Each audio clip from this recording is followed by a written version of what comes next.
السلام عليكم ورحمة الله وبركاته لله خالقا سود هذا من كستجوبتين إن شاء الله وحان إذن كسود وينيا كانال كينا Learn English to Somali halkan waxaad ka baran kartaa ingiriiska lagu turjumay afkaaga hooyo marka insha Allah subscribe noo saara gambaleelkana furo insha Allah haddii aad nagu xiran tahayne like-ta iyo naga hilmaamin insha Allah.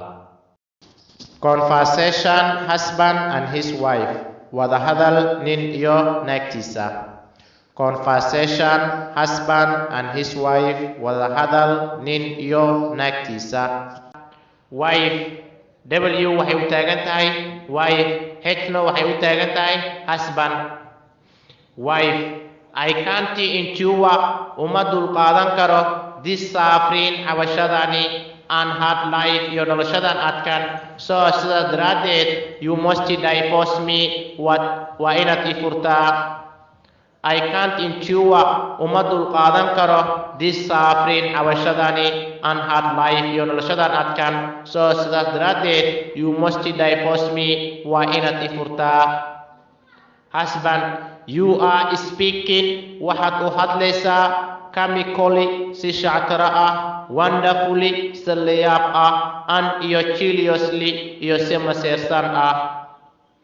You are speaking waxaad u hadlaysaa chemically si shactara ah wonderfully si layaab ah and chiliously iyo si maseersan ah.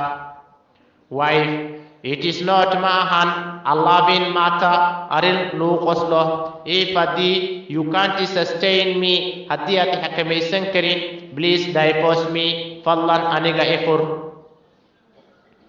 It is not ma ahan a loving matter arrin lagu qoslo if haddii you can't sustain me haddii aad i xakamaysan karin please divorce me fadlan i fur.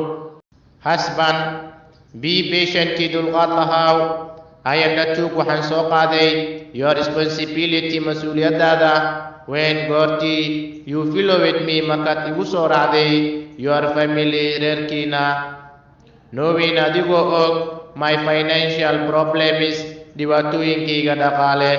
Be patient dulqaad lahaaw I undertook waxaan soo qaaday your responsibility mas-uuliyadaada when goortii you follow with me markaad igu soo raacday your family qoyskiina knowing adigoo og my financial problems dhibaatooyinkayga dhaqaale. War nimiyow gabdhaha iska ilaaliya naagtaad guursinaysana si fiican iskaga fiiri.